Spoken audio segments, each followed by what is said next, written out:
Hello friends, welcome back to my channel learners 24/7 और मैं प्रियंका शर्मा आपके लिए लेकर आई हूँ एक नए वीडियो जिसमें आज हम 2019 UP PCS prelims previous years paper के सेट लगाने वाले हैं।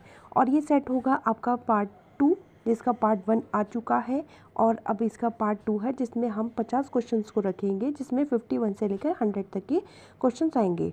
सो फ्रेंड्स, जैसे कि आप लोगों को पता ही है कि आपका 14 मई को आपका एग्ज़ाम है प्रीलिम्स का यूपी पीसीएस का। तो उस लिहाज से ये आपका बहुत ही ज़्यादा इम्पॉर्टेंट और महत्वपूर्ण हो जाता है कि आप प्रीवियस ईयर पेपर्स को रेगुलर बेस पर लगाते रहें। तो फ्रेंड्स, ये आपका सेशन 2 है, पार्ट 2 है, जिसमें हम 2019 के क्वेश्चन पेपर को सॉल्व करेंगे। सो फ्रेंड्स, वीडियो को शुरू करते हैं बिना किसी देरी के, जिसमें आपकी स्क्रीन पर सबसे पहला प्रश्न है 15 नंबर 1, क्वेश्चन नंबर 51। तो इस प्रश्न में कहा गया है कि किसने कहा भारत एक अर्धसंघात्मक राज्य है। तो ऑप्शन है आपके friends Lord Bryce, आइजर Jennings, Laski या वियर। तो ऑप्शंस के साथ यहाँ पर मैंने एक्सप्लेन में पूरा डिटेल में ये डाला भी है कि ऑस्ट्रेलियाई संविधानविद के सी वियर ने कहा था कि भारत एक अर्धसंघात्मक राज्य है। तो मैंने फ्रेंड्स इसको पूरा डिटेल में डाला है, जिससे आप इसे वीडियो को पॉज करके ईजिली इसको समझ सके कि क्वेश्चन किस तरीके से पूछा गया है और ऑप्शंस का जो इसकी राइट ऑप्शंस है उसका आपको पूरा एक्सप्लेनेशन भी यहाँ इस वीडियो में मिल जाए। तो फ्रेंड्स, यहाँ पर ऑप्शन जो है आपका केसी वियर डी ऑप्शन करेक्ट हो जाता है। तो फ्रेंड्स, यूपी पीसीएस की प्रीलिम्स ईयर पेपर को लाने का एकमात्र मकसद यही है कि आप इस प्रीवियस पेपर को लगाकर ये जान सके कि पेपर की जो एक तरीके का जो फॉर्मेट है, एक पैटर्न है, वो किस तरीके का आएगा, जिस तरीके से आप उसके लिए तैयार हो सके, तैयारी कर सके। तो फ्रेंड्स, ये आपको ये समझने में मदद करता है कि आपको अपनी तैयारी किस दिशा में करनी चाहिए, जिससे आप एग्ज़ाम क्रैक कर सके। तो चलिए फ्रेंड्स, प्रश्न संख्या 52 देख लेते हैं, जिसमें पूछा गया है कि राष्ट्रीय सामाजिक सहायता कार्यक्रम में गरीबी रेखा से नीचे के लिए निम्न कार्यक्रम शामिल नहीं है। तो फ्रेंड्स, ऑप्शन है आपके राष्ट्रीय परिवार लाभ कार्यक्रम, अन्नपूर्णा, महिला किसान सशक्तिकरण परियोजना, उपरोक्त सभी। तो यहाँ पर ऑप्शंस हैं फ्रेंड्स आपके सी। तो महिला किसान सशक्तिकरण परियोजना जो है वो गरीबी रेखा से नीचे के लिए निम्न कार्यक्रम शामिल यहाँ नहीं है। राष्ट्रीय सामाजिक सहायता कार्यक्रम में गरीबी रेखा से नीचे के लिए जो शामिल नहीं है वो है महिला किसान सशक्तिकरण परियोजना। बाकी अन्नपूर्णा है, राष्ट्रीय परिवार लाभ कार्यक्रम है, लेकिन महिला किसान सशक्तिकरण परियोजना यहाँ पर नहीं है। चलिए फ्रेंड्स, इसको डिटेल में एक्सप्लेनेशन के साथ देख लेते हैं। तो राष्ट्रीय सामाजिक सहायता कार्यक्रम NSAP जो इसके फुल फॉर्म के अकॉर्डिंग इसका शॉर्ट फॉर्म है कि गरीबी रेखा से नीचे BPL के परिवारों के लिए एक केंद्र प्रायोजित योजना है, जिसके तहत निम्नलिखित 5 उप योजनाएं कार्यक्रम शामिल हैं। इसमें एक है इंदिरा गांधी राष्ट्रीय वृद्धावस्था पेंशन योजना, एक है विधवा पेंशन योजना, एक है निःशक्ता पेंशन योजना, एक है राष्ट्रीय परिवार लाभ कार्यक्रम और 5वीं है इसमें अन्नपूर्णा योजना। तो ये 5 उप योजनाएं या कार्यक्रम यहाँ पर शामिल किए गए हैं। तो महिला किसान सशक्तिकरण परियोजना राष्ट्रीय ग्रामीण आजीविका मिशन यानी कि NRLM का एक उपघटक है। तो फ्रेंड्स, इस तरीके से आपका ऑप्शन सी यहाँ पर करेक्ट हो जाता है। प्रश्न संख्या 53 देखेंगे, जिसमें पूछा गया है कि निम्न घटनाओं को कालानुक्रम में व्यवस्थित कीजिए और नीचे दिए गए कोटों में से सही उत्तर चुनिए। तो यहाँ पर ऑप्शन है आपके फ्रेंड्स कि महाराज हरि सिंह ने विलय पत्र पर हस्ताक्षर किए थे, और ऑप्शन सेकेंड है भारत का संविधान लागू हुआ था, या ऑप्शन थर्ड है कि जम्मू कश्मीर की प्रभुत्व संपन्न संविधान सभा ने भारत में विलय को अनुमोदित किया। और प्रश्न संख्या ऑप्शन फोर्थ है आपका जम्मू कश्मीर राज्य का नया संविधान लागू हुआ। तो यहाँ पे ऑप्शन आपके हैं फ्रेंड्स, तो आपको चुनते हुए बताना है। तो ये क्रमवार 1 2 3 4 यहाँ पर चारों ही सही हो जाएंगे। तो ऑप्शन सी यहाँ पर फ्रेंड्स आपका करेक्ट हो जाएगा कि महाराज जो हरि सिंह जो थे उन्होंने विलय पत्र पर पहले हस्ताक्षर किया, फिर उसके बाद संविधान लागू हुआ, फिर उसके बाद जम्मू कश्मीर की प्रभुत्व संपन्न संविधान सभा ने भारत में विलय को अनुमोदित किया, और उसके बाद जम्मू कश्मीर राज्य का एक नया संविधान लागू हुआ। तो आइए इसको थोड़ा डिटेल एक्सप्लेनेशन में पढ़ लेते हैं फ्रेंड्स, जिसमें लिया गया है कि जम्मू और कश्मीर के महाराजा हरि सिंह ने 26 अक्टूबर 1947 को भारत के साथ विलय पत्र पर हस्ताक्षर किए थे। भारत का संविधान 26 नवंबर 1949 को अंगीकृत किया गया था। इसी दिन संविधान के नागरिकता अंतकालीन संसद अस्थायी एवं संक्रमणकालीन उपबंध लागू हो गए थे, जबकि पूरा संविधान 26 जनवरी 1950 को लागू हुआ। जम्मू कश्मीर की प्रभुत्व संपन्न संविधान सभा ने जम्मू कश्मीर के संविधान को 11 नवंबर 1957 को स्वीकार करने के साथ भारत में विलय को अनुमोदित किया था, जबकि जम्मू कश्मीर राज्य का नया संविधान 26 नवंबर 1957 को प्रवर्तित हुआ था। तो आइए फ्रेंड्स, प्रश्न संख्या 54 देखते हैं, जिसमें पूछा गया है कि नीचे दिए गए कथन एक और आर है, यानी कि कथन कहता है कि केंद्रीय कानूनों का संवैधानिक वैधता के संबंध में भारत के सर्वोच्च न्यायालय की अनन्य अधिकारिता है, और कारण कहता है कि सर्वोच्च न्यायालय भारतीय संविधान का संरक्षक है।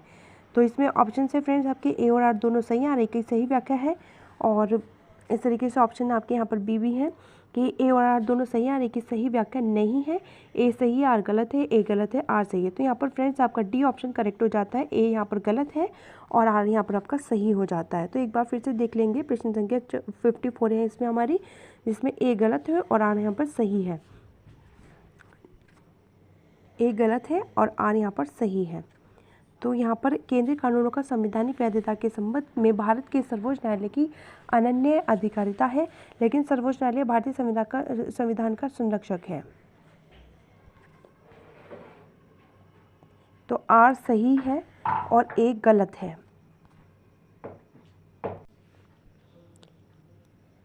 तो फ्रेंड्स यहाँ पर ए सही नहीं है और आर यहाँ पर गलत मतलब आर सही है, ए गलत है। तो सर्वोच्च न्यायालय भारतीय संविधान का संरक्षक है, किंतु केंद्रीय कानूनों का संवैधानिक वैधता के संबंध में भारत के सर्वोच्च न्यायालय की अनन्य अधिकारिता है। इस तरीके का ये प्रश्न गलत है। तो यहाँ पर ऑप्शन को डिटेल में देख लेते हैं कि भारत का सर्वोच्च न्यायालय भारतीय संविधान का प्रहरी और संरक्षक है, जैसे संविधान में दिया भी गया है। तथापि केंद्रीय कानूनों की संवैधानिक वैधता के संदर्भ में सर्वोच्च न्यायालय के साथ साथ हाई कोर्ट को भी अधिकारिता प्राप्त है। सुप्रीम कोर्ट की तरह हाई कोर्ट भी संसद अथवा राज्य विधानमंडल द्वारा अधिनियमित किसी कानून की वैधता का परीक्षण कर सकते हैं और संविधान के उपबंधों के अनुसार न होने पर उसे असंवैधानिक घोषित कर सकते हैं। हालांकि हाई कोर्ट के निर्णय के विरुद्ध सुप्रीम कोर्ट में अपील की जा सकती है। और यहाँ पर बताया गया है कि 42वें संवैधानिक संशोधन 1976 द्वारा संविधान के आर्टिकल 131A के तहत केंद्रीय कानूनों की संवैधानिक वैधता से संबंधित प्रश्नों के बारे में सुप्रीम कोर्ट की अन्य अधिकारिता संबंधी उपबंध या अनुच्छेद आर्टिकल 226A के तहत आर्टिकल 226 के अधीन हाई कोर्ट की कार्यवाही में केंद्रीय विधियों की वैधता पर विचार न किए जाने संबंधी उपबंध किए गए थे। तथापि 43वें संवैधानिक संशोधन 1977 द्वारा इन्हें निरसित कर दिया गया। आयोग द्वारा इस प्रश्न का उत्तर विकल्प ए माना गया है, जो कि उचित नहीं है। तो फ्रेंड्स आगे बढ़ते हुए प्रश्न संख्या 55 देखेंगे, जिसमें पूछा गया है कि भारत में राष्ट्रीय पंचायती राज दिवस मनाया जाता है।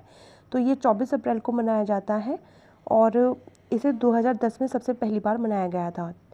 तो इसलिए ऑप्शन डी आपका करेक्ट हो जाएगा फ्रेंड्स। प्रश्न संख्या 56 देखेंगे, जिसमें पूछा गया है कि 42वें संविधान संशोधन द्वारा किस आर्टिकल के माध्यम से श्रमिकों की प्रबंधन में भागीदारी सुनिश्चित की गई थी। तो श्रमिक यहाँ पे फ्रेंड्स जैसे मजदूर टाइप हो गए, यानी कि लेबर, और प्रबंधन यहाँ पे मैनेजमेंट में जो भागीदारी थी वो किस आर्टिकल में सुनिश्चित की गई थी। तो ये आर्टिकल 43A में यहाँ पर सुनिश्चित की गई थी फ्रेंड्स। तो आइए इसको एक्सप्लेन डिटेल में पढ़ लेते हैं कि 42वें संवैधानिक संशोधन 1976 द्वारा संविधान के भाग 4 में राज्य की नीति निर्देशक तत्वों के तहत आर्टिकल 43A अंत स्थापित करके ये प्रावधानित किया गया कि राज्य किसी उद्योग में लगे हुए उपक्रमों, स्थापनों या अन्य संगठनों के प्रबंधन में कर्मकारों का भाग लेना सुनिश्चित करने के लिए उपयुक्त विधान द्वारा या किसी अन्य रीति से कदम उठाएगा। तो इस तरीके से डी ऑप्शन फ्रेंड्स आपका करेक्ट हो जाता है, आर्टिकल 43A। प्रश्न मेरा आप लोगों से मेरा ये अनुरोध है कि आप वीडियो को पॉज करके उसका आंसर लगाने की कोशिश करें, जिससे आपको एक आइडिया रहे कि आपकी तैयारी कितनी है। क्योंकि आप लोग वैसे भी प्रैक्टिस सेट की तैयारी कर रहे होंगे, प्रैक्टिस सेट लगा रहे होंगे या प्रीवियस ईयर पेपर को लगा रहे होंगे, तो ये आपको एक हेल्प करता है कि आप इसके आंसर्स को देखे बगैर या वीडियो को पॉज करके आप इसके आंसर्स को लगाएं। इससे आपकी प्रैक्टिस और मजबूत होगी। तो प्रश्न संख्या 57 देखते हैं फ्रेंड्स, जिसमें पूछा गया है कि संविधान की प्रस्तावना का विधिक स्वरूप क्या है। तो यह लागू किया जा सकता है, यह लागू नहीं किया जा सकता, या विशेष परिस्थितियों में लागू किया जा सकता है, या उपरोक्त में से कोई नहीं। तो यहाँ पर बी है कि यह लागू नहीं किया जा सकता। संविधान की जो प्रस्तावना का विधिक स्वरूप है तो ये लागू नहीं किया जा सकता। तो आइए इसे डिटेल में जान लेते हैं कि भारत के सुप्रीम कोर्ट ने बेरुबाड़ी मामले जो 1960 में हुआ था, संविधान की प्रस्तावना को संविधान का अभिन्न अंग नहीं माना था, परंतु केशवानंद भारती बाद 1973 में सर्वोच्च न्यायालय यानी कि सुप्रीम कोर्ट ने अपने पूर्व निर्णय को पलटते हुए प्रस्तावना को संविधान का अभिन्न अंग माना और यह निर्णय दिया कि संविधान के अस्पष्ट क्षेत्रों की व्याख्या के लिए प्रस्तावना की सहायता ली जा सकती है। इस प्रकार यद्यपि प्रस्तावना या उसके किसी भाग को विधिक रूप से न्यायालय में परिवर्तित नहीं किया जा सकता, तथापि संविधान के अस्पष्ट क्षेत्रों की व्याख्या हेतु प्रस्तावना की सहायता न्यायालय द्वारा ली जा सकती है। तो इस तरीके से ये अभिन्न अंग है। प्रस्तावना जो है आपका यहाँ पर अभिन्न अंग हो जाता है। संविधान की प्रस्तावना विधिक रूप से एक अभिन्न अंग होता है। तो इस तरीके से बी ऑप्शन यहाँ पर फ्रेंड्स आपका करेक्ट हो जाता है। प्रश्न संख्या 58 देखेंगे फ्रेंड्स, जिसमें पूछा गया है कि भारतीय संविधान के आर्टिकल 162 के शीर्षक के संबंध में निम्न में से कौन सा सही है। तो ऑप्शन है फ्रेंड्स आपके राज्य की कार्यपालिका शक्ति, राज्यपाल के कार्यालय के लिए शर्तें, राज्यपाल की पदावधि या राज्य की कार्यपालिका शक्ति का विस्तार। तो यहाँ पर डी ऑप्शन फ्रेंड्स करेक्ट हो जाता है कि राज्य की कार्यपालिका शक्ति का विस्तार जो है आर्टिकल 162 के शीर्षक के संबंध में सही है। तो आइए इसे थोड़ा डिटेल में जान लेते हैं। तो इसमें कहा गया है कि भारतीय संविधान का आर्टिकल 162 राज्य की कार्यपालिका शक्ति के विस्तार संबंधी उपबंध करता है। इस आर्टिकल के अकॉर्डिंग इस संविधान के उपबंधों के अधीन रहते हुए किसी राज्य की कार्यपालिका शक्ति का विस्तार उन विषयों पर होगा जिनके संबंध में उस राज्य के विधानमंडल की विधि बनाने की शक्ति है। तो इस तरीके से ऑप्शन डी फ्रेंड्स आपका यहाँ पर करेक्ट हो जाता है कि आर्टिकल 162 के जो शीर्षक के संबंध में है वो राज्य की कार्यपालिका शक्ति का विस्तार है। तो आइए फ्रेंड्स 59 क्वेश्चन पर चलते हैं, जिसमें पूछा गया है कि किस मंदिर को विदर्भ के खजुराहो के रूप में भी जाना जाता है। तो ये है मार्कंडेश्वर मंदिर, जिन्हें खजुराहो के रूप में भी जाना जाता है। आइए इसे डिटेल में जान लेते हैं कि महाराष्ट्र के गढ़चिरौली जिले में बेनगंगा नदी के तट पर अवस्थित मार्कंडेश्वर मंदिर को विदर्भ के खजुराहो के नाम से जाना जाता है। उत्तरी भारत की नागर शैली का यह मंदिर शैव, वैष्णव और शाक्त संप्रदाय से संबंधित है। यहाँ पर शैव शिव जी से संबंधित है, वैष्णव विष्णु भगवान से संबंधित है और शाक्त यहाँ पर माँ शक्ति से संबंधित है।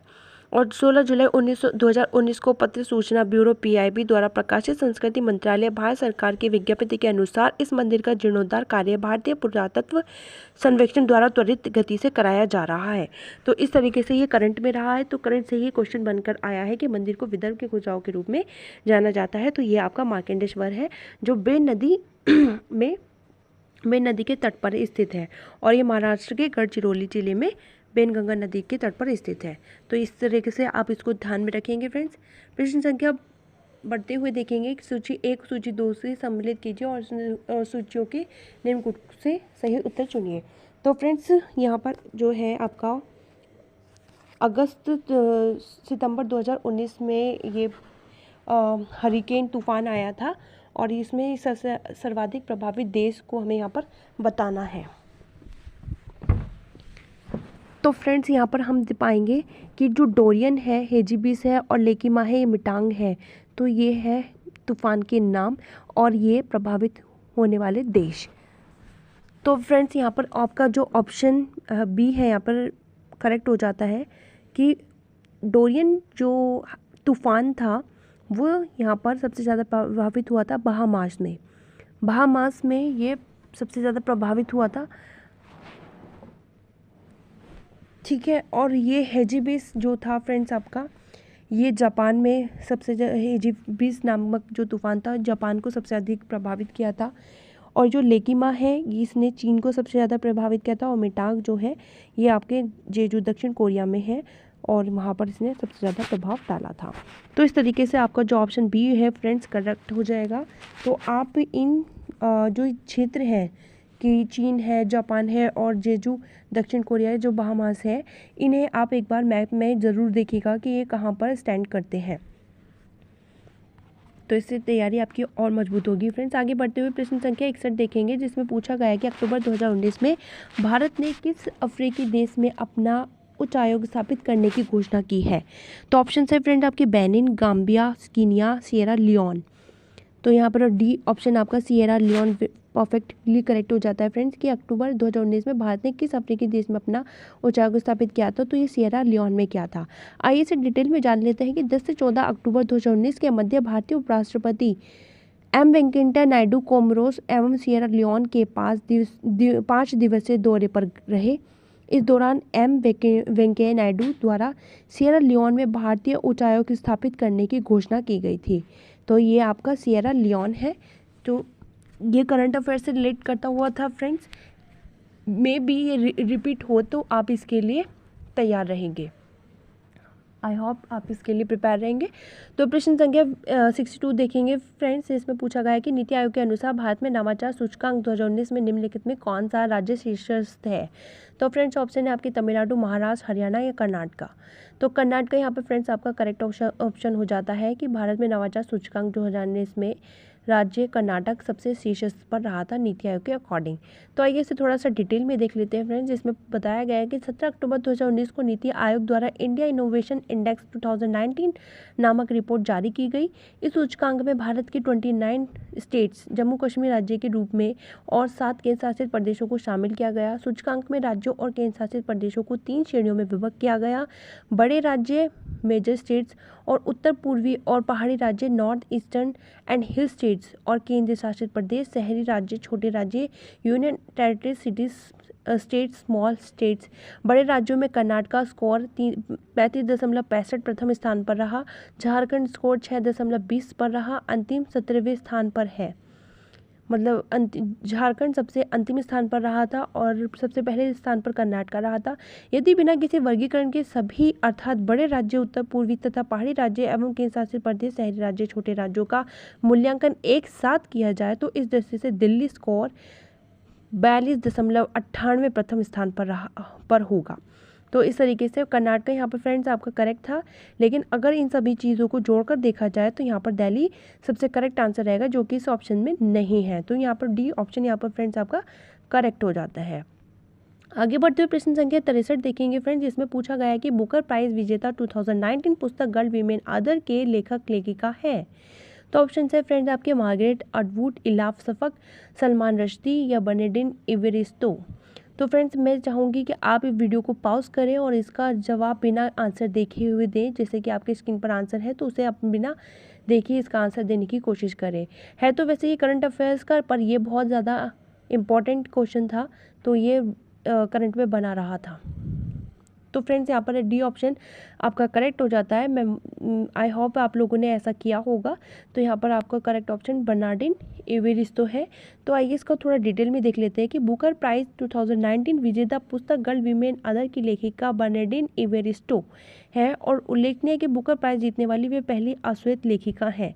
तो ये अश्वेत लेखिका थी, तो इन्होंने ही लिखी थी बर्नार्डिन इवेरिस्टो। डी ऑप्शन यहाँ पर फ्रेंड्स आपका करेक्ट हो जाता है। प्रश्न संख्या आगे बढ़ते हुए पहले 64 देखेंगे। जिसमें पूछा गया है कि विश्व महिला एकल बैडमिंटन मुकाबले में भारत को पहला स्वर्ण पदक दिलाने के लिए पीवी सिंधु ने फाइनल मैच में किसको हराया है। तो फ्रेंड्स आपके ऑप्शन है Carolina Marin, Taiji युइंग, Nozomi Okuhara या इनमें से कोई नहीं। तो यहाँ पर डी सी ऑप्शन आपका फ्रेंड्स करेक्ट हो जाता है कि नोजोमी ओकुहारा जो है तो उनको फाइनल मैच में हराया था पीवी सिंधु ने। तो ये करंट से रिलेट करता हुआ क्वेश्चन था। मे बी ये रिपीट नहीं होगा तो इसको थोड़ा ध्यान रखने की ज़रूरत नहीं है। जो आपकी करंट से रिलेटेड है is at the present time के, क्योंकि हम जो पेपर कर रहे हैं वो 2019 का है। तो आप करंट से रिलेट करते हुए 2023 या 22 का करंट ही कीजिएगा। हाल फिलहाल आप इसको स्किप कर सकते हैं। फिर भी आप इसे एक बार देख ही लें कि BWF विश्व बैडमिंटन चैंपियनशिप 2019 का आयोजन 19 से 25 अगस्त 2019 के मध्य बासेल स्विट्जरलैंड में किया गया। इस चैंपियनशिप में महिला एकल वर्ग के फाइनल मुकाबले में भारतीय महिला शटलर पीवी सिंधु ने जापानी महिला शटलर नोजोमी ओकुहारा को पराजित कर स्वर्ण पदक जीता। उल्लेखनीय है कि पीवी सिंधु विश्व बैडमिंटन चैंपियनशिप में स्वर्ण पदक जीतने वाली पहली भारतीय खिलाड़ी हैं। तो इस तरीके आगे कोई क्वेश्चन बन जाए तो इससे आपको एक मदद मिल जाएगी इनके बारे में थोड़ा हिस्ट्री से रिलेटेड जानने में। तो इसे स्किप करना भी ज़्यादा वो नहीं है, तो आप इसको एक बार ज़रूर देख लीजिएगा। प्रश्न संख्या 65 देखेंगे फ्रेंड्स। इसमें पूछा गया है कि भारतीय प्रधानमंत्री नरेंद्र मोदी द्वारा हाल ही में भूटान में किस जल विद्युत परियोजना का उद्घाटन किया गया था। तो ये क्वेश्चन बन सकता है एक हिस्ट्री का लिए, तो आपको ये समझ में रहना चाहिए। तो इसमें कोई भी क्वेश्चन ऐसा नहीं है जो आप इसको स्किप कर सके। तो यहाँ पर डी फ्रेंड्स आपका करेक्ट हो जाता है कि मांगदेछू विद्युत परियोजना जो था भूटान में मोदी जी ने जल विद्युत परियोजना का उद्घाटन यहाँ पर किया था। तो ये मांगदेछू विद्युत परियोजना है। आइए फ्रेंड्स इसको थोड़ा डिटेल में देख लेते हैं। तो ये हमारा प्रश्न संख्या 65 है। तो प्रधानमंत्री नरेंद्र मोदी भूटान के प्रधानमंत्री डॉक्टर लोटे शेरिंग के निमंत्रण पर 17 से 18 अगस्त 2019 के मध्य भूटान की राजकीय यात्रा पर रहे। इसी दौरान दोनों देशों के प्रधानमंत्रियों ने 720 मेगावाट क्षमता के मांगदेछू बिजली संयंत्र का औपचारिक उद्घाटन किया था। मांगदेछू बिजली संयंत्र मांगदेछू नदी पर ट्रोंगसा या भूटान में स्थित है। तो इस तरीके से भूटान यहाँ पर डी करेक्ट ऑप्शन हो जाता है आपका, मांगदेछू विद्युत परियोजना। प्रश्न संख्या 66 देखेंगे फ्रेंड्स। इसमें पूछा गया है कि निम्न में से कौन सा एक दुनिया का पहला 100% जैविक राज्य है। तो फ्रेंड्स आपके ऑप्शन है क्वींसलैंड ऑस्ट्रेलिया में, कैलिफोर्निया अमेरिका में, सिक्किम भारत में, क्यूबेक कनाडा में। तो फ्रेंड्स यहाँ पे आपका ऑप्शन सी करेक्ट हो जाता है, भारत सिक्किम में, कि दुनिया का पहला 100% जो जैविक राज्य है वो, मतलब जैविक राज्य यहाँ पर इस तरीके से कहा गया है कि जैविक खेती होती है। तो भारत विश्व का पहला 100% जैविक राज्य है। यहाँ पर जैविक खेती होती है, यानी कि यहाँ पे ऑर्गेनिक खेती होती है। और यहाँ पर सिक्किम में सबसे 100% खेती होती है। तो इस तरीके का क्वेश्चन ये बार बार यूपी पीसीएस में पूछा जा सकता है। स्टेट पीसीएस में इस क्वेश्चन के बनने के चांसेस बहुत ज़्यादा रहते हैं। तो फ्रेंड्स ये आपको ध्यान में रखना होगा। प्रश्न संख्या 67 देखेंगे, जिसमें पूछा गया है कि चित्राचार्य उपेंद्र महारथी की पुस्तक वेणुशिल्प का संबंध निम्न में से किस कला से है। तो फ्रेंड्स यहाँ पर ऑप्शन है, एक है आभूषण, बी है चित्रकारी, बाज कला या संगमरमर की नक्काशी। तो ऑप्शन यहाँ पर डिटेल में देख लेते हैं। सी ऑप्शन यहाँ पर फ्रेंड्स आपका करेक्ट हो जाता है कि बाज कला जो है वो चित्राचार्य उपेंद्र महारथी की पुस्तक वेणुशिल्प का संबंध है बाज कला से। तो आइए इसे थोड़ा डिटेल में जान लेते हैं कि चित्राचार्य उपेंद्र महारथी की जो पुस्तक है वेणुशिल्प का संबंध बाज कला यानी कि बैम्बू आर्ट से है। और इनके द्वारा रचित कुछ अन्य महत्वपूर्ण रचनाओं जिसमें वैशाली की लिच्छवी और बौद्ध धर्म का अभ्युत्थान और इंद्रगुप्त शामिल है। तो आप इसे थोड़ा ध्यान में रखिएगा कि जो चित्राचार्य उपेंद्र महारथी की पुस्तक है वो वेणुशिल्प का जो है संबंध वो बांस कला से है। तो वो बैम्बू आर्ट को ज़्यादा करते थे। और वैशाली की लिच्छवी और बौद्ध धर्म का अभ्युत्थान और इंद्रगुप्त जैसी उनकी और भी रचनाएं हैं। तो प्रश्न संख्या 68 देखेंगे फ्रेंड, जिसमें पूछा गया है कि पहला एथलीट दीपा मलिक जिन्हें वर्ष 2019 का राजीव गांधी खेल रत्न पुरस्कार दिया गया है किस खेल से संबंधित है। तो ऑप्शन है आपके फ्रेंड्स बैडमिंटन, डिस्कस थ्रो, गोला फेंक या भारोत्तोलन। फ्रेंड्स यहाँ तो मैं भी नहीं जानती कि भारोत्तोलन होता क्या है, लेकिन ये सी ऑप्शन यहाँ पर आपका करेक्ट हो जाता है कि गोला फेंक जो है वो पैरा एथलीट दीपा मलिक को राजीव गांधी खेल रत्न पुरस्कार से नवाजा गया था गोला फेंक के लिए। तो पैरा एथलीट दीपा मलिक का संबंध, तो ऑप्शन सी यहाँ पर फ्रेंड्स आपका करेक्ट हो जाता है। डिटेल में पूछ दिया गया है कि पैरा एथलीट दीपा मलिक का संबंध गोला फेंक यानी कि शूट पट स्पर्धा से है। इन्हें पैरालंपिक खेलों में उनकी उल्लेखनीय उपलब्धियों के कारण भारत सरकार द्वारा अर्जुन पुरस्कार सन 2012 एवं राजीव गांधी खेल रत्न पुरस्कार 2019 से सम्मानित किया जा चुका है। तो ये है दीपा मलिक जिन्होंने खेल रत्न पुरस्कार जीता है, राजीव गांधी खेल रत्न पुरस्कार जीता है गोला फेंक में। प्रश्न संख्या 69 देखेंगे फ्रेंड्स, जिसमें पूछा गया है कि संयुक्त राष्ट्र जलवायु कार्यवाही सम्मेलन 2019 का आयोजन निम्न में से किस शहर में किया गया है। तो ऑप्शन है आपके फ्रेंड्स पेरिस, जेनेवा, दोहा, न्यूयॉर्क। तो न्यूयॉर्क यहाँ पर आपका फ्रेंड्स करेक्ट हो जाता है, डी आंसर, इट्स न्यूयॉर्क।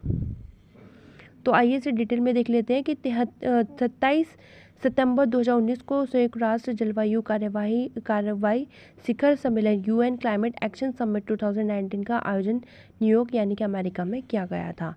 तो ये मे बी क्वेश्चन आपका रिपीट हो, तो इसके लिए आप वैसे ही तैयार रहेंगे। तो डी ऑप्शन यहाँ पर फ्रेंड्स आपका करेक्ट हो जाता है, न्यूयॉर्क। और हमने इसकी डिटेल भी देख ली है।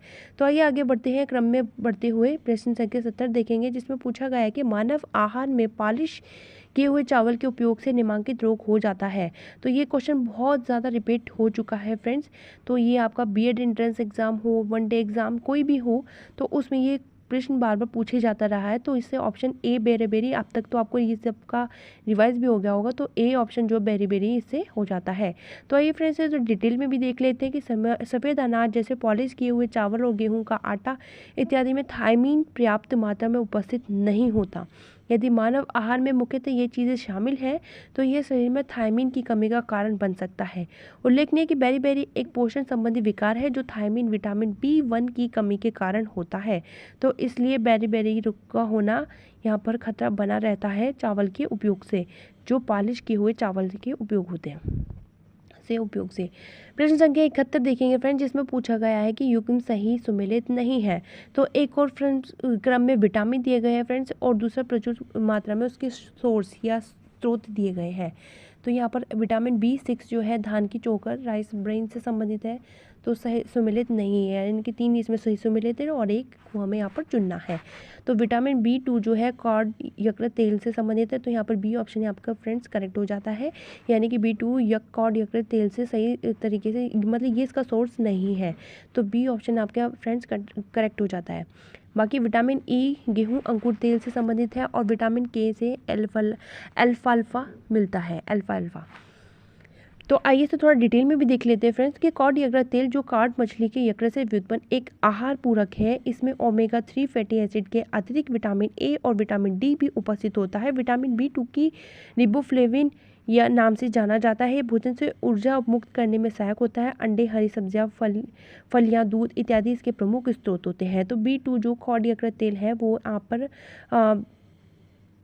जो होता है वो ओमेगा 3 से या विटामिन डी से रिलेट करता है, B2 से रिलेट नहीं करता।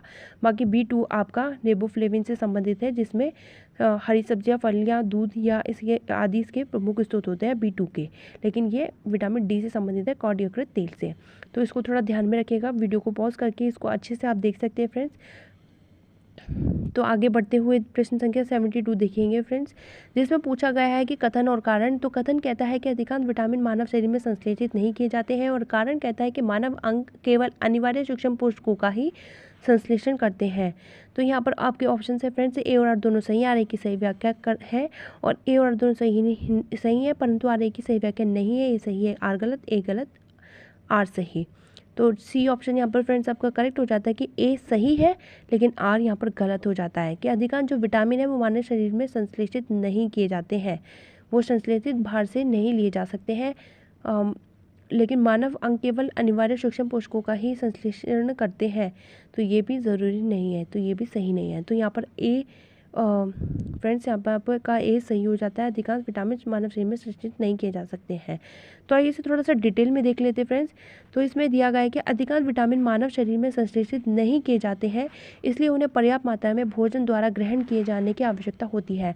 मानव शरीर द्वारा vitamin A, B1, thiamine, B2, riboflavin, B5 pantothenic अम्ल, B6 pyridoxine, B7 biotin, B9 folic अम्ल, B12 साइनोकोबालेमिन, ई एंड के संश्लेषित नहीं किए जा सकते हैं। मानव शरीर अधिकांश प्रोटीन युक्त खाद्य पदार्थों में उपस्थित ट्रिप्टोफैन नामक अमीनो अम्ल में विटामिन B3 का निर्माण कर सकता है। साथ ही मानव शरीर विटामिन डी का भी संश्लेषण कर सकता है। मानव शरीर हेतु आवश्यक लगभग 30 विटामिन, खनिज तथा आहारीय घटकों को शरीर स्वयं पर्याप्त मात्रा में निर्मित नहीं कर सकता। इन्हीं अनिवार्य सूक्ष्म पोषक कहते हैं। स्पष्ट है कि कारण आर असत्य है। तो इस तरीके से फ्रेंड्स आपका कथन ए यहाँ पर करेक्ट हो जाता है, और यहाँ पर आर आपका गलत हो जाता है। तो ऑप्शन सी यहाँ पर आपका फ्रेंड्स करेक्ट हो जाता है। प्रश्न संख्या 73 देखेंगे, जिसमें हमें मैच द फॉलोइंग करनी है। एक और लिस्ट 1 है, एक तरफ लिस्ट 2 है। तो इसमें दिया गया है केवलार, टेक्सोल, जिंक फॉस्फाइड या नाइट्रोसेलुलोज, और दूसरी तरफ है विस्फोटक संश्लेषा, कैंसर रोधी दवा या रोडेटेटनाशी। तो यहाँ पर इसको मैच से करना है। तो यहाँ पर केवलार जो है आपका फ्रेंड्स वो संश्लेषित रेशा से संबंधित है, और टेक्साल जो है कैंसर रोधी दवा से संबंधित है, और जिंक फॉस्फाइड जो है वो रोडेटनाशी से संबंधित है, और नाइट्रोसेलुलोज यहाँ पर विस्फोटक से संबंधित है। तो इस तरीके से क्रम बनता है आपका फ्रेंड बी। तो ए का 2, बी का 3 और सी का 4, डी का 1 यहाँ पर आपका सही से मैच हो जाता है, जैसे कि आप इसे डिटेल बुक्स में भी देख सकते हैं। तो आगे बढ़ते हुए क्रम में प्रश्न संख्या 74 देखेंगे फ्रेंड्स, जिसमें पूछा गया है कि निम्न में से किसी वस्तु के नमूने को हवा में खुला रखने पर कुछ समय बाद गायब हो जाता है? जैसे कपूर, नेफ्थलीन अथवा शुष्क बर्फ। इस परिघटना को कहते हैं। तो ये ऊर्ध्वापातन की वजह से होता है, या वाष्पीकरण की वजह से, या विकिरण या विसरण की वजह से। तो ये ऊर्ध्वापातन की वजह से होता है। कपूर, नेफ्थलीन या शुष्क वर्ग। नेफ्थलीन या शुष्क वर्ग को नेफ्थलीन यहाँ पर कहते हैं। तो इस पर घटना को ऊर्ध्वपातन कहते हैं। तो आइए फ्रेंड्स, इसको थोड़ा डिटेल में देख लेते हैं कि यह प्रक्रम जिसके द्वारा कोई ठोस पदार्थ बिना तरलावस्था में आए ही सीधे वाष्प में परिवर्तित हो जाता है, अथवा वाष्प बिना तरलावस्था में आए ही सीधे ठोस अवस्था में बदल जाती है, ऊर्ध्वपातन कहलाता है। ऐसे पदार्थों को ऊर्ध्वपातन पदार्थ कहा जाता है, जैसे कपूर, नेफ्थलीन इत्यादि। तो इस तरीके से फ्रेंड्स आपका यहाँ पर ऑप्शन ए करेक्ट हो जाता है। क्रम में आगे बढ़ते हुए प्रश्न संख्या 76 देखेंगे फ्रेंड्स, जिसमें पूछा गया कि एंजाइमों के संदर्भ निम्न कथनों में से कौन सा सही है। फ्रेंड्स आपके ऑप्शन है, एक वे जैव उत्प्रेरक है। सेकंड ऑप्शन है, वे शरीर में उसी स्थान पर अपना कार्य करते हैं जहां वे उत्पादित होते हैं। तो फ्रेंड्स ऑप्शन है आपके केवल एक, केवल दो, केवल एक और दो, दोनों, ना तो एक ना ही दो। तो यहाँ पर फ्रेंड्स सी ऑप्शन आपका करेक्ट हो जाता है कि ये दोनों ही सही है कि वे जैव उत्प्रेरक है, वे शरीर में उसी स्थान पर अपना कार्य करते हैं जहाँ वे उत्पादित होते हैं। तो आइए इसे थोड़ा डिटेल में देख लेते हैं फ्रेंड्स कि एंजाइम जैव उत्प्रेरक होते हैं जो विशिष्ट जैविक क्रियाओं को अति उच्च दर से संपन्न कराते हैं। एंजाइमों के बिना जैव प्रक्रिया अति मंद दर से होती है। सामान्यतः एंजाइम उसी स्थान पर कार्य करते हैं जहाँ वे उत्पन्न होते हैं, जबकि हार्मोन अपने उद्गम स्थान से अलग स्थान पर अपना कार्य संपादित करते हैं। तो इस तरीके से ऑप्शन सी, एक और दो, बोथ आर 1 and 2 कंप्लीट, 2 जो है करेक्ट हो जाएंगे। तो सी आर यहाँ पर करेक्ट हो जाएगा फ्रेंड्स। प्रश्न संख्या 77 देखेंगे फ्रेंड्स, जिसमें पूछा गया है कि माँ का दुग्ध नवजात को लगभग संपूर्ण आहार प्रदान करता है, किंतु इसमें निम्नलिखित का अभाव होता है। तो वो किस चीज़ का अभाव होता है? तो उसमें लो का अभाव होता है। कैल्शियम, पोटेशियम, मैग्नीशियम की वो पूर्ति करता है, लेकिन यहाँ पर लो का यहाँ पर फिर भी अभाव रह जाता है। तो आइए फ्रेंड्स इसको डिटेल में देखते हुए कि नवजात को लगभग संपूर्ण आहार प्रदान करता है, किंतु इसमें लो पोषक तत्वों का अभाव होता है। दुग्ध स्त्रवण यानी कि लैक्टेशन के आरंभिक कुछ दिनों तक तो जो दूध निकलता है उसे प्रथम स्तन्य या खीस कहते हैं। इसमें कई प्रकार के प्रतिरक्षी तत्व समाहित होते हैं जो नवजात शिशुओं में प्रतिरोधी क्षमता उत्पन्न करने के लिए अति आवश्यक होते हैं। कोलेस्ट्रम अथवा खीस में शिशु के बेहतर स्वास्थ्य के लिए zinc, calcium, vitamin A, B6, B12, potassium, magnesium आदि प्रचुर मात्रा में होता है। तो इस तरीके से ऑप्शन ए यहाँ पर करेक्ट हो जाता है फ्रेंड्स। आगे प्रश्न संख्या देखेंगे फ्रेंड्स, जिसमें पूछा गया है 78 है जो आपका क्रम में है, उनको पहली बार प्रयोगशाला में संश्लेषण के कालानुसार व्यवस्थित कीजिए। ऑप्शन है आपके friends black gold, fluorine, Graafian, Kevlar. तो यहाँ पर ऑप्शन बी यहाँ पर फ्रेंड्स आपका करेक्ट हो जाता है कि पहले केवलर आ जाता है, फिर उसके बाद यहाँ पर फ्लोरीन आएगा, फिर उसके बाद यहाँ पर ग्रेफिन आएगा और उसके बाद फिर ब्लैक गोल्ड आएगा। तो इस तरीके से क्रम बना आपका friend Kevlar, fluorine, Graafian, black gold. तो यानी कि 4, 2, 3, 1। तो आइए इसे फ्रेंड डिटेल में भी देख लेते हैं, यानी कि ऑप्शन आपका बी यहाँ पर करेक्ट हो जाता है। तो अमेरिका स्थित ड्यूपॉन्ट लेबोरेटरीज में वर्ष 1964 में केवलार का संश्लेषण सर्वप्रथम स्टेफनी कोवलेक ने किया था। सर्वप्रथम फ्लोरीन की खोज वर्ष 1985 में ब्रिटेन के हेरल्ड डब्ल्यू क्रोटो और अमेरिकी विज्ञानों रिचर्ड ई स्मेली और रॉबर्ट ए कर्ल जूनियर द्वारा की गई थी। ग्रेफिन को सर्वप्रथम वर्ष 2004 में मैनचेस्टर विश्वविद्यालय में 2 अनुसंधानकर्ताओं आंद्रे ग्रीम और कोत्सिया नोविस्लेव द्वारा संश्लेषित किया गया था। वर्ष 2019 में मुंबई से टाटा मूलभूत अनुसंधान संस्थान के वैज्ञानिकों ने नैनो प्रौद्योगिकी तकनीकों का प्रयोग कर सुनहरे गोल्ड के ब्लैक गोल्ड में रूपांतरित करने में सफलता प्राप्त की। तो इस तरीके से बी ऑप्शन यहाँ पर फ्रेंड्स आपका करेक्ट हो जाता है। एक बार आपको इसे समझ में नहीं आया हो तो उसे डिटेल में ज़रूर देख लीजिएगा, फिर आपको ये समझ में आ जाएगा ईजिली। प्रश्न संख्या आगे बढ़ते हुए प्रश्न संख्या 79 देखेंगे, जिसमें पूछा गया है कि बिब्लियोमेट्री है तो ये पुस्तकालय नेटवर्क का कार्य है, ये सूचना प्रबंधन सेवा है, पुस्तकालय सेवा है, ये सूचना प्रबंधन उपकरण है। तो फ्रेंड्स ये सूचना प्रबंधन उपकरण है, यानी कि सी ऑप्शन यहाँ पर फ्रेंड्स आपका करेक्ट हो जाता है। तो डिटेल में भी बस इतना ही है कि एक सूचना प्रबंधन उपकरण है, इसके बारे में आपको ज़्यादा जानने की डिटेल में जानने की ज़रूरत नहीं है। तो बस इतना ही समझ लीजिए कि ये सूचना प्रबंधन उपकरण है। प्रश्न संख्या आगे देखते हैं फ्रेंड्स, इसमें पूछा गया है कि 80 है, कौन सा एल्बिडो से संबंधित है। तो ऑप्शन है आपका फ्रेंड संचार शक्ति है, उत्सर्जक शक्ति है, अवशोषण शक्ति है या वापसी की शक्ति है। वापसी की शक्ति है। तो यहाँ पर डी ऑप्शन फ्रेंड्स आपका करेक्ट हो जाता है कि वापसी की शक्ति है। एल्बिडो से जो संबंधित है वो वापसी की शक्ति है। और इसको डिटेल में जानेंगे तो किसी सतह की परावर्तन क्षमता को एल्बिडो के रूप से जाना जाता है। जमी हुई बर्फ का एल्बिडो उच्च या हाई होगा, जिसका तात्पर्य है वह सौर विकिरण को अंतरिक्ष में परिवर्तित करती है, जबकि हर क्षेत्रों जैसे वनों मैदानों का एल्बिडो निम्न यानी कि लोअर होगा। तो इस तरीके से ऑप्शन डी वापसी की शक्ति यहाँ पर फ्रेंड्स आपका करेक्ट हो जाता है। तो इसी क्रम में आगे बढ़ते हुए प्रश्न संख्या 81 देखेंगे फ्रेंड्स, जिसमें पूछा गया है कि गहरी कार्बन वेधशाला DCO के संबंध में निम्न कथनों में कौन सा सही है। तो फ्रेंड्स आपके ऑप्शन है, ये वैश्विक अनुसंधान कार्यक्रम पृथ्वी पर कार्बन की भूमिका को आगे बढ़ाने के लिए है। यह गहरी माइक्रोबियल पारिस्थितिकी तंत्र के क्षेत्रीय अवलोकन के लिए है। तो फ्रेंड्स आपके ऑप्शन आएंगे केवल एक, केवल दो, केवल एक और दो, दोनों ना तो एक ना ही दो। तो यहाँ पर ऑप्शन है आपके सी बोथ आर। तो 1 और 2 यहाँ पर दोनों करेक्ट हो जाएंगे कि गहरी कार्बन वेधशाला, इसकी डिटेल में जानेंगे कि गहरी कार्बन वेधशाला DCO 1000 से अधिक वैज्ञानिकों का एक वैश्विक समूह है जो पृथ्वी पर कार्बन की मात्रा, गतिविधि, रूप एवं उद्गम को समझने की दिशा में एक 10 वर्षीय अभियान पर कार्यरत है। इस अभियान के तहत गहरी माइक्रोबियल पारिस्थितिकी तंत्र के क्षेत्रीय अवलोकन का कार्य संचालित किया जाता है। तो इस तरीके से सी ऑप्शन यहाँ पर फ्रेंड्स आपका करेक्ट हो जाता है। एक और दो दोनों यहाँ पर सही है। ये वैश्विक अनुसंधान कार्यक्रम पृथ्वी पर कार्बन की भूमिका को आगे बढ़ाने के लिए है और यह गहरी माइक्रोबियल पारिस्थितिकी तंत्र के क्षेत्रीय अवलोकन के लिए है। तो आगे बढ़ते हुए प्रश्न संख्या 82 देखेंगे फ्रेंड्स, जिसमें पूछा गया है कि कौन सा सही सम्मिलित नहीं है। तो इसमें से बाकी 3 सही सम्मिलित है, लेकिन एक यहाँ पर सही सम्मिलित नहीं है।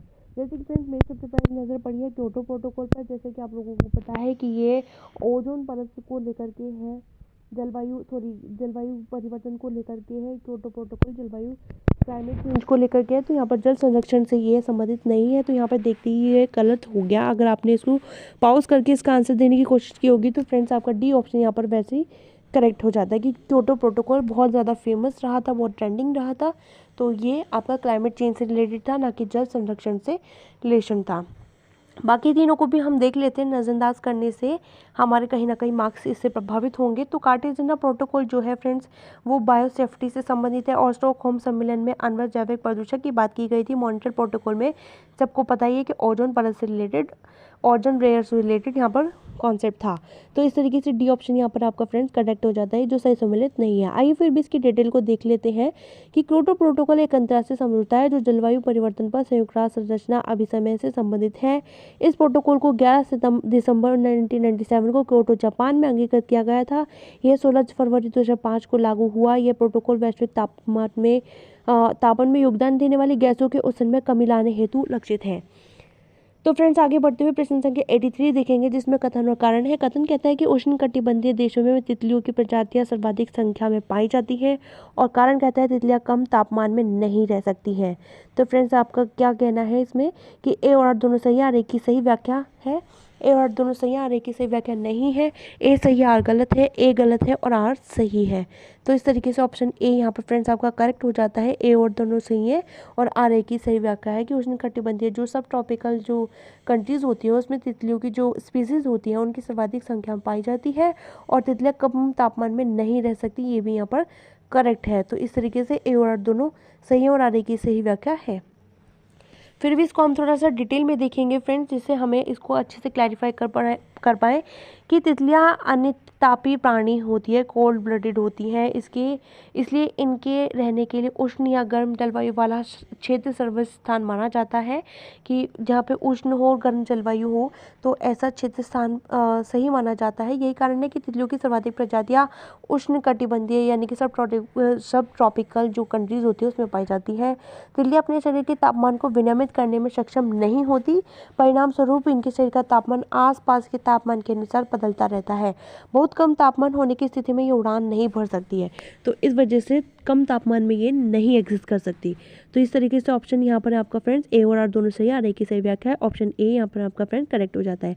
प्रश्न संख्या आगे बढ़ते हुए क्रम में 84 प्रश्न को देखेंगे, जिसमें पूछा गया है कि पारिस्थितिक तंत्र में एक पोषित स्तर से दूसरे पोषित स्तर में स्थानांतरण की से ऊर्जा की मात्रा होती है।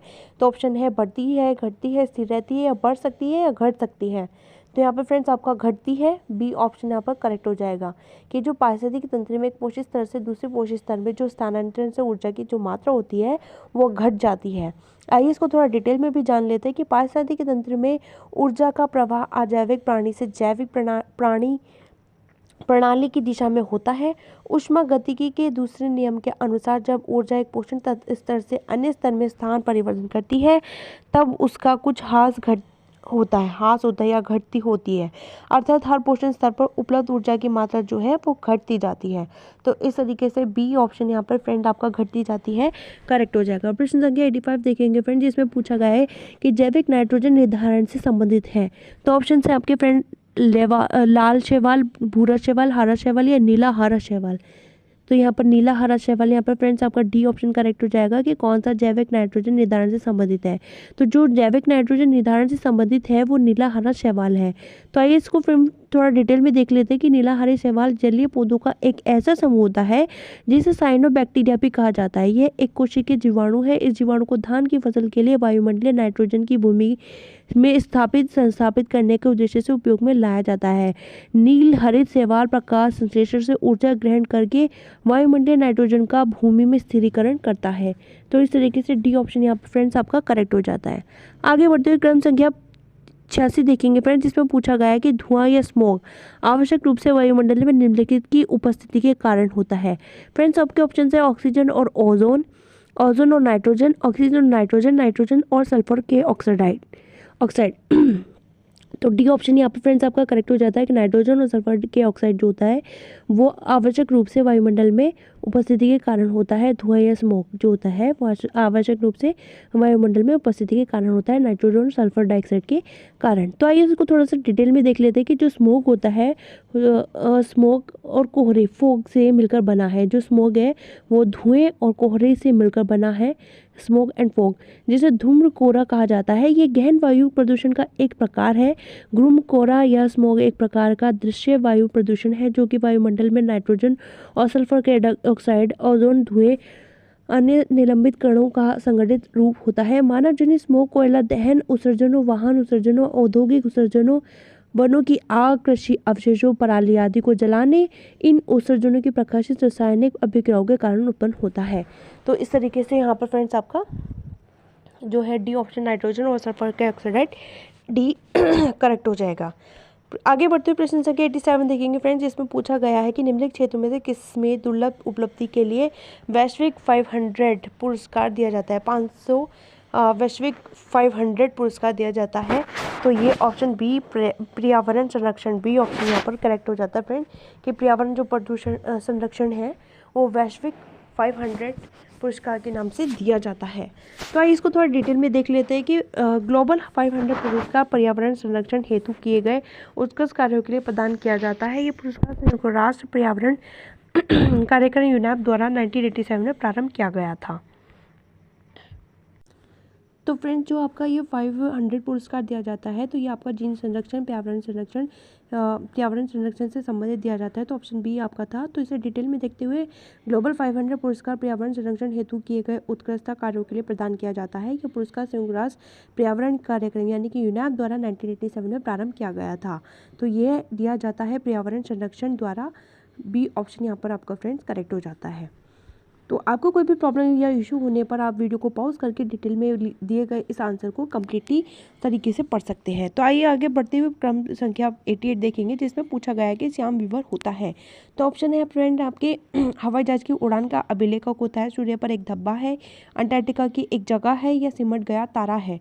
तो ऑप्शन डी यहाँ पर सिमट गया तारा है कि श्याम विवर जो होता है वो सिमट गया एक तारा है। तो आइए इसको डिटेल में देख लेते हैं फ्रेंड, जिसमें दिया गया है कि जो श्याम विवर है एक तरीके से ब्लैक होल कहते हैं, इंग्लिश में से ब्लैक होल कहते हैं और हिंदी में से श्याम विवर कहते हैं। अत्यधिक घनत्व और द्रव्यमान वाले ऐसे पिंड होते हैं जिनका गुरुत्वाकर्षण होता है उतना प्रबल होता है कि उसके प्रकाश किरणें का भी बच पाना असंभव होता है। चूंकि ब्लैक होल प्रकाश की किरणों को अवशोषित कर लेता है इसलिए यह दृश्य बना रहता है। जब कोई तारा विकास की मुख्य अवस्था से निकलकर वृद्धावस्था की ओर अग्रसर होता है तो उसकी बाहरी हिस्सा फैलता है, वह ठंडा होता है और उसकी चमक कम हो जाती है। इस स्थिति को रक्त दानव या रेड जायंट कहते हैं। यह सुपर रक्तदानव यानी कि रेड सुपर जायंट कहते हैं। इस अवस्था में क्रमशः नोवा या सुपरनोवा विस्फोट के पश्चात तारा अपने आकार के अनुरूप मृत्यु की 3 दशाओं कृष्ण वामन यानी कि ब्लैक ड्वार्फ, न्यूट्रॉन स्टार या श्याम वीवर ब्लैक होल से कोई एक प्राप्त करता है। भारतीय अमेरिकी भौतिकविद सुब्रमण्यम से चंद्रिका ने वर्ष 1930 में 1.44 शारीरिक द्रव्यमान की वह सीमा निश्चित की थी जिसके अंदर के तारे श्वेत वामन बनते हैं और उसके ऊपर के अवशेष द्रव्यमान वाले तारे न्यूट्रॉन स्टार या श्याम वीवर यानी कि ब्लैक होल के रूप में परिवर्तित होते हैं। तो इस तरीके से डी ऑप्शन फ्रेंड्स आपका यहाँ पे करेक्ट हो जाता है कि जो सिमट गया तारा है अर्थात एक ब्लैक होल को यहाँ पर श्याम वीवर होता है, सिमट गया तारा यहाँ पर कहा जाता है। तो फ्रेंड्स ये आपका ज्योग्राफी से रिलेट करता हुआ एक क्वेश्चन था, तो इसको आप डिटेल में ज़रूर देख लीजिएगा, यहाँ पे भी चेकआउट कीजिएगा और वहाँ पे भी इसको जा करके अच्छे से देख लीजिएगा। तो प्रश्न संख्या आगे बढ़ते हुए 89 देखेंगे जिसमें पूछा गया है कि भारत में सबसे अधिक जैव विविधता संपन्न क्षेत्र है।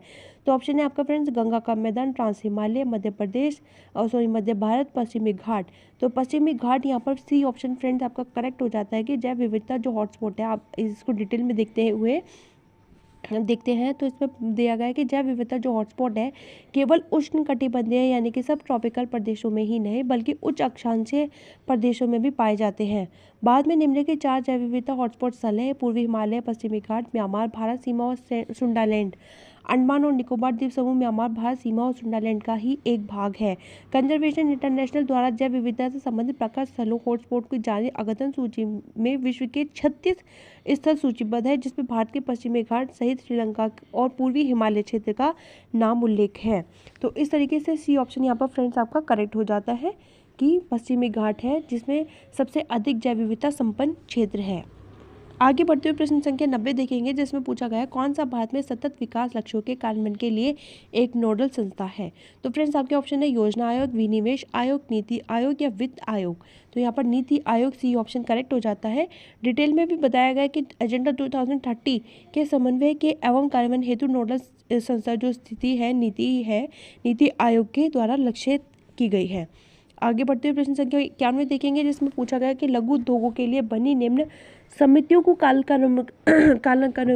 कालक्रमानुसार में व्यवस्थित कीजिए और नीचे देगा कूटों से सही उत्तर का चयन कीजिए। तो जो ऑप्शन है आपके फ्रेंड्स यहाँ पे नायक समिति, अबिद हुसैन समिति, एस कोहली समिति या कार्वे समिति है। तो ऑप्शन यहाँ पर आपके फ्रेंड्स क्या है कि नायक समिति है। इस तरीके से यहाँ पे जो क्वेश्चन है ना मिसिंग हो गया लेकिन आप इसे डिटेल में यहाँ पर देख सकते हैं। तो उनका जो गठन वर्ष है वो यहाँ पे देखेंगे कि जो नायक समिति है वो 1991 में गठित हुई थी, आबिद हुसैन समिति 1995 में गठित हुई थी, एस कोहली जो समिति है वो 2000 में गठित हुई थी और जो कार्वे समिति है वो 1955 में गठित हुई थी। इस तरीके से यहाँ पर जो भी है इस तरीके का क्वेश्चन यहाँ पर गलत हो गया है। तो एक तरफ लिस्ट इसकी नहीं आई है तो इसमें से आप यहाँ डिटेल में से देख सकते हैं। तो दिए गए विकल्पों में से कोई भी विकल्प सही नहीं है, तो जैसे कि मैंने आपको अभी बता दिया है। तो आगे बढ़ते हुए प्रश्न संख्या 92 देखेंगे जिसमें पूछा गया है वैसे लिस्ट दी गई है, एक तरफ कार्यक्रम है और दूसरा उनका प्रारंभ होने का समय है। तो इसमें कार्यक्रम में अंततः नियंत्रण हेतु राष्ट्रीय कार्यक्रम है जो कि आपका 1976 में स्टार्ट हुआ था यानी कि ऑप्शन ए का 2 से करेक्ट हो जाएगा। फिर उसके बाद समन्वित बाल विकास योजना है, समन्वित बाल विकास जो योजना है आपकी वो 1975 से रिलेट करती है यानी कि बी ऑप्शन का 1 हो जाएगा। तो इस तरीके से सी ऑप्शन यहाँ पर आपका फ्रेंड करेक्ट हो जाता है। तो राष्ट्रीय कुष्ठ निवारण कार्यक्रम जो योजना बनाई गई थी वो बनाई गई थी 1983 में और राष्ट्रीय ग्रामीण स्वास्थ्य मिशन जो योजना बनाई गई थी वो 2005 में बनाई गई थी और यानी कि ऑप्शन डी का 3rd। तो इस तरीके से ऑप्शन सी यहाँ पर फ्रेंड्स आपका करेक्ट हो जाएगा कि कार्यक्रम है और उनसे संबंधित प्रारंभ वर्ष है। तो यहाँ पर डिटेल में आप इसको पॉज करके वीडियो को देख सकते हैं कि कौन सी कार्यक्रम किस वर्ष में किए गए थे। तो फ्रेंड्स आगे बढ़ते हुए प्रश्न संख्या 93 देखते हैं जिसमें कथन और कारण दिया गया है। कथन कहता है कि हाल के वर्षों में भारत में महिलाओं के लिए श्रम की भागीदारी की दर में तेजी से गिरावट आई है और कारण कहता है कि पारिवारिक आय में सुधार और शिक्षा में वृद्धि के कारण से इस श्रम की भागीदारी दर में गिरावट आई है। तो यहाँ पे ऑप्शन है आपके फ्रेंड्स ए और आर दोनों सही, आर ए की सही व्याख्या है, ए और दोनों सही है और आर ए की सही व्याख्या नहीं है, ए सही आर गलत है, ए गलत है और आर सही है। तो यहाँ पे फ्रेंड्स आपका ए करेक्ट हो जाता है, ए और आर दोनों सही है, आर ए की सही व्याख्या है कि हाल के वर्षों में जो भारत में महिलाओं के लिए श्रम की भागीदारी की जो दर थी उसमें तेजी से गिरावट आई है और पारिवारिक आय में सुधार और शिक्षा में वृद्धि के कारण से इस श्रम की भागीदारी दर में गिरावट आई थी। तो प्रश्न संख्या ए, यहाँ पर ए ऑप्शन यहाँ पर फ्रेंड्स आपका करेक्ट हो जाता है। तो ये डिटेल में इसके बारे में दिया गया है, तो इसे आप पढ़ लीजिएगा। ठीक है, आगे बढ़ते हुए प्रश्न संख्या 94 देखेंगे, जिसमें पूछा गया है कि भारत में निर्भरता अनुपात यानी कि डिपेंडेंसी जो रेशियो है वो घट रहा है। तो ऑप्शन है आपके फ्रेंड 0 से लेकर 14 वर्ष की जनसंख्या सापेक्षता अधिक है, 60 वर्ष से और अधिक की जनसंख्या सापेक्षता अधिक है, 15 से 59 वर्ष की जो जनसंख्या है वो सापेक्षता अधिक है, 14 वर्ष और 60 वर्ष से अधिक की जनसंख्या सापेक्षता अधिक है। तो सी यहाँ पर फ्रेंड्स आपका करेक्ट हो जाता है कि 15 से 59 वर्ष की जो जनसंख्या है वो सापेक्षता अधिक है, यानी कि जो निर्भरता अनुपात है वह 0 से 14 और +65 आयु वाली जो जनसंख्या है वो 15 से 64 वर्ष की जो आयु जनसंख्या है उसके बीच के अनुपात के योग के बराबर है।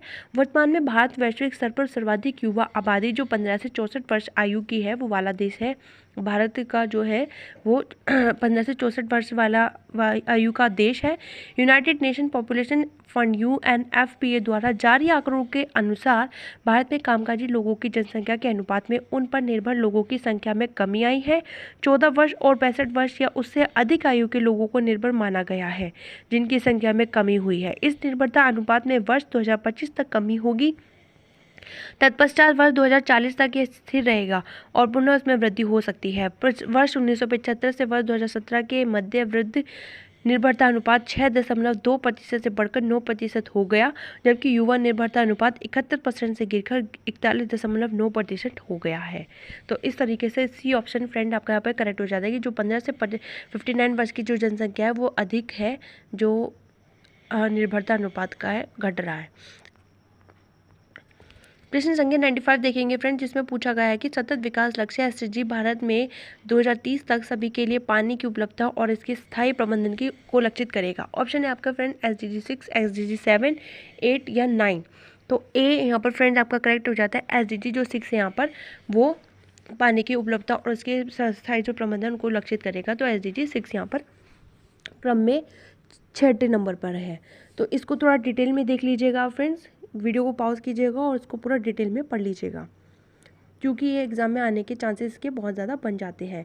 एक बार मैं इसको फिर से दिखा देती हूँ, तो आप इसे इसका स्क्रीनशॉट भी ले सकते हैं और इसे अच्छे से पढ़ लीजिएगा। आई होप आपने इसका स्क्रीनशॉट ले लिया होगा। इसे वीडियो को पॉज करके आप इसे पढ़ भी सकते हैं। तो आगे थोड़ा सा क्रम में यहाँ पर भी है। तो क्रम में आगे बढ़ते हुए प्रश्न संख्या 96 देखते हैं फ्रेंड्स, जिसमें पूछा गया है कि समृद्धि की सीमा की अवधारणा का प्रतिपादन किसके द्वारा किया गया था। तो ये क्लब ऑफ रोम के द्वारा, यूनेस्को के द्वारा, एजेंडा 21 के द्वारा, ये ब्रेटलैंड आयोग द्वारा। तो ये क्लब ऑफ रोम के द्वारा ए ऑप्शन यहाँ पर फ्रेंड्स आपका करेक्ट हो जाता है कि जो समृद्धि की सीमा की अवधारणा का जो प्रतिपादन किया गया था वो क्लब ऑफ रोम के द्वारा ए के द्वारा किया गया था। अप्रैल 1968 में 10 देशों के 30 व्यक्तियों का एक समूह, जिसमें वैज्ञानिक, शिक्षक, अर्थशास्त्री, मानवतावादी, प्रशासक आदि शामिल थे, कि रोम के जो एकेडमिया डी लिंसी में एक बैठक हुई। इस बैठक से ही क्लब ऑफ रोम यानी कि क्लब ऑफ रोम का विकास हुआ। इसी क्लब ऑफ रोम के द्वारा ही द लिमिट्स टू ग्रोथ का प्रतिपादन किया गया है। तो ऑप्शन ए यहाँ पर फ्रेंड्स आपका करेक्ट हो जाता है कि क्लब ऑफ रोम जो है समृद्धि की सीमा की अवधारणा का प्रतिपादन किया गया था क्लब ऑफ रोम के द्वारा 1968 में। तो प्रश्न संख्या आगे देखते हैं। 97 वर्ष के अधिकांश हिस्से में बेरोजगार रहने वाले व्यक्तियों की संख्या में को कहा जाता है। सामान्यतः स्थिति बेरोजगारी, दैनिक स्थिति बेरोजगारी, साप्ताहिक स्थिति बेरोजगारी या उपयुक्त में से कोई नहीं। तो यहाँ पर फ्रेंड्स ए ऑप्शन यहाँ पर करेक्ट हो जाता है कि सामान्य स्थिति जो बेरोजगारी है यहाँ पर करेक्ट हो जाता है कि वर्ष के अधिकांश हिस्सों में बेरोजगारी रहने वाले व्यक्तियों की जो संख्या है वो सामान्य स्थिति बेरोजगारी है। आइए इसको थोड़ा डिटेल में जान लेते हैं कि सामान्य स्थिति बेरोजगारी जो है यूजुअल स्टेटस अनएम्प्लॉयमेंट, यह समीक्षा वर्ष के पूर्व के 365 दिनों में किसी व्यक्ति के कार्य की स्थिति को प्रदर्शित करता है। यदि कोई व्यक्ति वर्ष में अधिकांश दिनों 183 दिनों तक कार्य नहीं करता है तो उसे सामान्यतः स्थिति बेरोजगारी कहते हैं। सामान्य बेरोजगारी की दर क्रॉनिक बेरोजगारी को प्रदर्शित करती है, क्योंकि वे सभी लोग जो सामान्य रूप से बेरोजगार हैं उन्हें बेरोजगार की श्रेणी में रखा जाता है। तो इसलिए ऑप्शन ए सामान्य स्थिति बेरोजगारी फ्रेंड्स आपका करेक्ट ऑप्शन हो जाता है। प्रश्न संख्या 98 देखेंगे फ्रेंड्स, जिसमें पूछा गया है कि कॉर्पोरेट सामाजिक उत्तरदायित्व CSR के संदर्भ में से कौन सा कथन सही है। तो फ्रेंड्स ऑप्शन है आपका कंपनी एक्ट 2014 ने CSR को अनिवार्य बना दिया ऑप्शन सेकंड है इसका, इसके अंतर्गत आने वाली कंपनियों को अपने वार्षिक शुद्ध लाभ का 1% CSR गतिविधियों में व्यय करना होगा। और यहाँ पर नीचे दिए गए कूट है उसमें से केवल एक, केवल दो, केवल एक और दो, दोनों, ना तो एक ना ही दो। तो डी ऑप्शन यहाँ पर फ्रेंड्स आपका करेक्ट हो जाता है, ना ही एक है और ना ही दो है। तो इस तरीके से यहाँ पर आपका ये इसे डिटेल में पढ़ लेते हैं कि जो सैद्धांतिक तौर पर कॉर्पोरेट सामाजिक जो उत्तरदायित्व है, कॉर्पोरेट सोशल रिस्पॉन्सिबिलिटी जिसे CSIR का है, उसका अर्थ है सामाजिक जिम्मेदारी को निभाते हुए कारोबार करना, ना कि समाज पर उपकार करना। कॉर्पोरेट सामाजिक उत्तरदायित्व कॉर्पोरेट शासन का वह प्रारूप है जिसमें प्रक्रियाओं और प्रणालियों का ऐसा समूह स्वीकार किया जाता है जिसके तहत किसी उपक्रम या कंपनी का संचालन कंपनी के शेयरधारकों, कंपनी कर्मचारियों या कंपनी के उपभोक्ताओं के हित में निहित हो। कंपनी अधिनियम 2013 भारत में कॉर्पोरेट शासन का आधार देती है। CSR गतिविधि पर कंपनी द्वारा पिछले 3 साल के औसत शुभ लाभ यानी कि एवरेज नेट प्रॉफिट का 2% खर्च करने की बात की गई है। कंपनी अधिनियम की धारा 135 कंपनियों द्वारा कॉर्पोरेट सामाजिक उत्तरदायित्व की दिशा में गतिविधियों से संबंधित है। तो इस तरीके से डी ऑप्शन फ्रेंड्स आपका करेक्ट हो जाता है, ना तो एक ना ही दो। तो प्रश्न संख्या 99 देखते हैं, क्रम में बढ़ते हुए जीवन की भौतिक गुणवत्ता सूचकांक यानी कि PQLI किसके द्वारा विकसित की गई है। तो फ्रेंड्स आपके ऑप्शन है मॉरिडी मॉरिस, UNDP, महबूब